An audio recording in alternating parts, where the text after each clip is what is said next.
श्रद्धा सर्ग की व्याख्या को आगे बढ़ाते हुए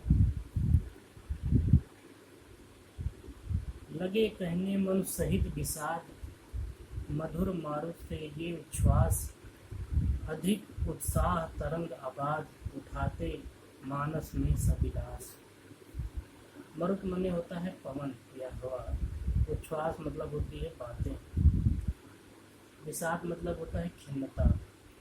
तो जब श्रद्धा ने निराश मन को विषमता से भरे हुए इस संपूर्ण संसार का रहस्य और स्वरूप समझाया और यह बताया कि यह जो धरती है, जो संसार है, इसकी स्थिति कभी एक समान नहीं रहती है। यहाँ दुख और सुख क्रमशः आते और जाते रहते हैं। तब भी मनु अत्यंत खिन्न होकर इस तरह बोले, लगे कहने मन सहित विषाद, विषाद मतलब खिन्नता। क्या कहने लगे कि मधुर मारुत से ये उच्छ्वास, अधिक उत्साह तरंग आबाद, उठाते मानस में सविलास।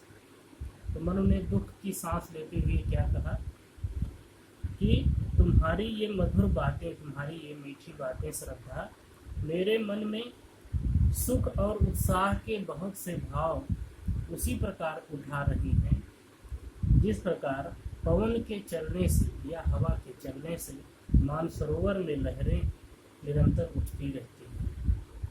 किंतु जीवन कितना निरुपाय लिया है, देख नहीं संदेह, निराशा है जिसका परिणाम सफलता का वह कल्पित गेय। निरुपाय मतलब विवस्थापूर्ण स्थिति, परिणाम मतलब अंत, कल्पित गेय माने कल्पना का घर। परंतु मनुष्य का जीवन जो है वह अत्यंत विवस्थापूर्ण है, ठीक है ना। लिया है देख नहीं संदेह, इसमें मुझे कुछ भी संदेह नहीं रहा। मैंने इसको अच्छी प्रकार से देख लिया है कि मनुष्य का जो जीवन है वह अत्यंत ही विवस्थापूर्ण है। और निराशा है जिसका परिणाम सफलता का वह कल्पित गेय। और जीवन सफलता का कल्पना घर है, अर्थात जीवन में सफलता प्राप्त करना कल्पना मात्र है। सफलता प्राप्त हो भी सकती है और नहीं भी, और उसका अंत क्या होता है, निराशा में होता है। निराशा है जिसका परिणाम, और जिसका अंत क्या है, वो निराशा है। मनु कह रहे हैं श्रद्धा से। कहा आगंतुक ने सस्नेह, अरे तुम इतने हुए अधीर, हार बैठे जीवन का दांव, जीतते मरकर जिसको वीर। आगंतुक माने तो जो आया हुआ व्यक्ति है, अर्थात श्रद्धा। अधीर होना मतलब घबरा जाना। जीवन का दांव मतलब जीवन में मिलने वाला जो अवसर होता है। तो कहा आगंतुक ने सस्नेह, तो उस आए हुए प्राणी अर्थात श्रद्धा ने स्नेह पूर्वक कहा, किससे, मनुष्य, कि अरे तुम इतने हुए अधीर, अरे तुम तो यहाँ तक घबरा गए हो कि हार बैठे जीवन का दांव, जीतते मरकर जिसको वीर। तुम इतना घबरा गए हो कि जिस जीवन की रक्षा वीर लोग मृत्यु की चिंता न करते हुए भी करते हैं, उससे तुम इतने निराश हो गए हो। आगे यहाँ पर जीवन का चित्र कवि ने जो है जुए के खेल के रूप में अंकित किया है। संसार क्या है, एक जुआ घर है, मनुष्य खिलाड़ी है। जीवन क्या है, धन के समान है। जो निर्भीक होकर खेलता है वही जीतता है, और जो हताश हो जाता है वो इस जीवन से हार जाता है। तप नहीं केवल जीवन सत्य, करुण यह क्षणिक दीन अवसाद, तरल आकांक्षा से है भरा, सो रहा आशा का आह्लाद। तप मतलब होता है तपस्या, संसार से जो है विरक्ति। करुण मतलब है यहाँ तात्पर्य अशुभ से। क्षणिक माने जो थोड़ी थोड़ी देर पर घटने वाली घटनाएं होती हैं, अर्थात चिरस्थायी, अस्थायी। तो तप नहीं केवल जीवन सत्य करुण यह क्षणिक दिन अवसाद तरल आकांक्षा से है भरा सो रहा आशा का आह्लाद। अर्थात थोड़ी देर रहने वाला ये जो संसार से जो विरक्त प्राणी है वो ठीक नहीं होना चाहता है, उसमें ही लीन रहना चाहता है। सांसारिक प्राणी संसार में ही लीन रहना चाहता है और दीनता से भरे जो शोक का भाव है बीच बीच में थोड़ी देर के लिए उठता है फिर शांत हो जाता है। और जब उठता है ये शोक का भाव तो ये प्राणी के लिए बहुत ही अशुभ संकेत होता है। इस हृदय में स्वस्थ इच्छाओं से पूर्ण आनंद देने वाली आशाएं छिपी पड़ी हैं, उन्हें उभारो।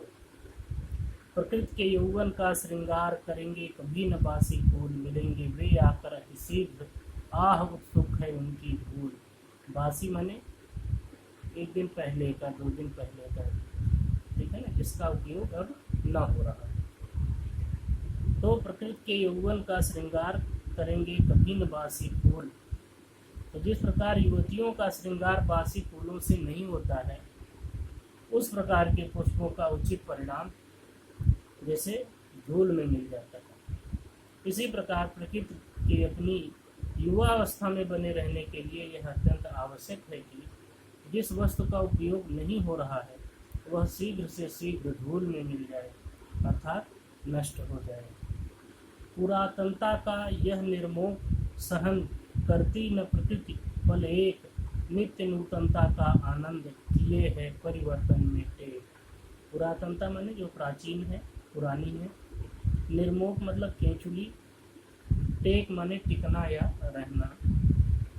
तो प्राचीनता की केंचुली को प्रकृति एक पल भी नहीं सह सकती है, अर्थात जहाँ वस्तु अनुपयोगी हुई कि उसे नष्ट किया गया, और जिसे तुम परिवर्तन कहते हो उसके अंदर ही नित्य नवीनता का आनंद छिपा रहता है।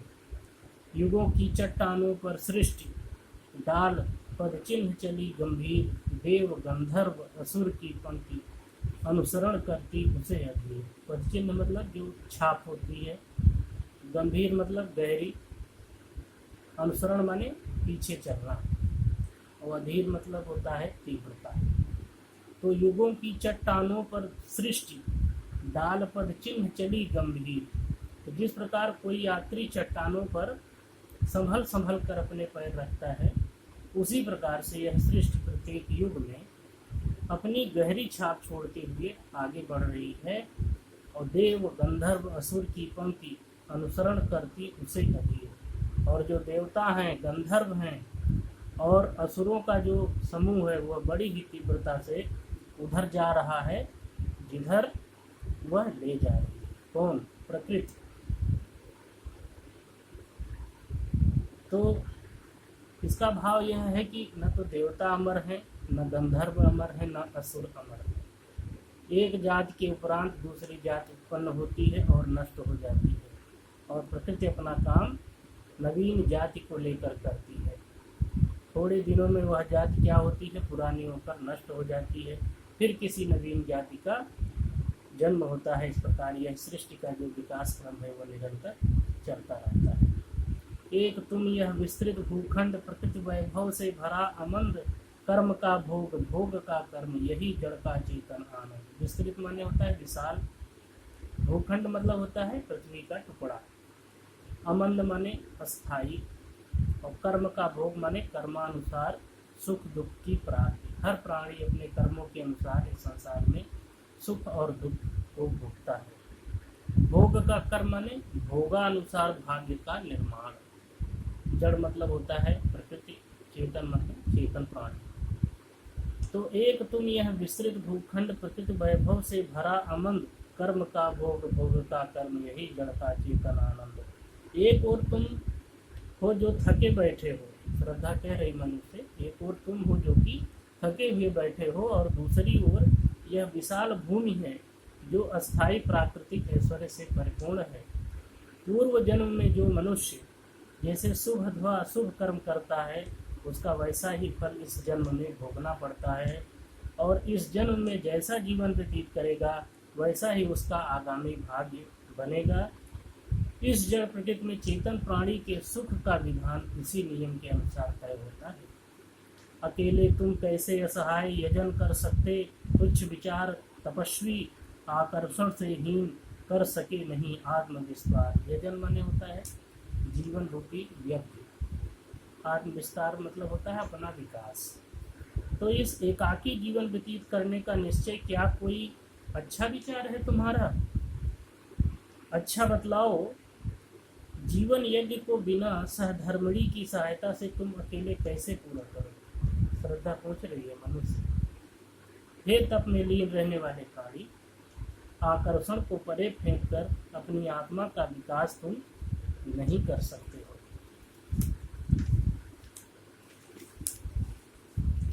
दब रहे हो अपने ही बोझ, खोजते भी न कहीं अविलंब, तुम्हारा सहचर बनकर क्या न उऋण हूँ मैं बिना विलंब। बोझ मतलब जो दुख रूपी जो भार है, दुख का जो भार है। सहचर माने जीवन संगिनी।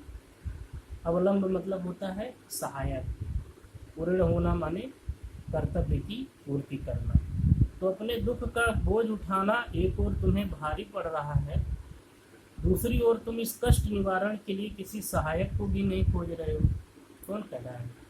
श्रद्धा कह रही है मनुष्य कि एक ओर तो तुम्हें अपने जीवन का बोझ उठाना भी तुम्हें भारी पड़ रहा है, दूसरी ओर तुम किसी अपने सहचरी की भी खोज नहीं कर रहे हो। तो क्या मैं किसी प्रकार की व्यर्थ देर किए तुम्हारे जीवन संगनी बनकर अपने कर्तव्य की पूर्ति नहीं कर सकती हूँ? ये श्रद्धा कह रही है। और फिर समर्पण लो सेवा का सार, सजल संस्कृति का यह पतवार, आज से यह जीवन उत्सर्ग इसी पदतल में विगत विकार। समर्पण माने अपने को समर्पित कर देना, अपने को दे देना। सजल संस्कृत माने संसार सागर। उत्सर्ग मतलब होता है न्यौछावर करना। विगत विकार माने निष्काम भाव से या स्वार्थहीन। तो तुम्हारी सेवाएं करने के लिए मैं तुम्हें अपने को दिए डालती हूँ। मेरा यह आत्मसमर्पण संसार सागर में बहने वाली तुम्हारी जीवन नैया के लिए पतवार के समान सिद्ध होगा। आज से तुम्हारे चरणों में मैं बिना किसी स्वार्थ भावना के अपने जीवन को न्यौछावर कर रही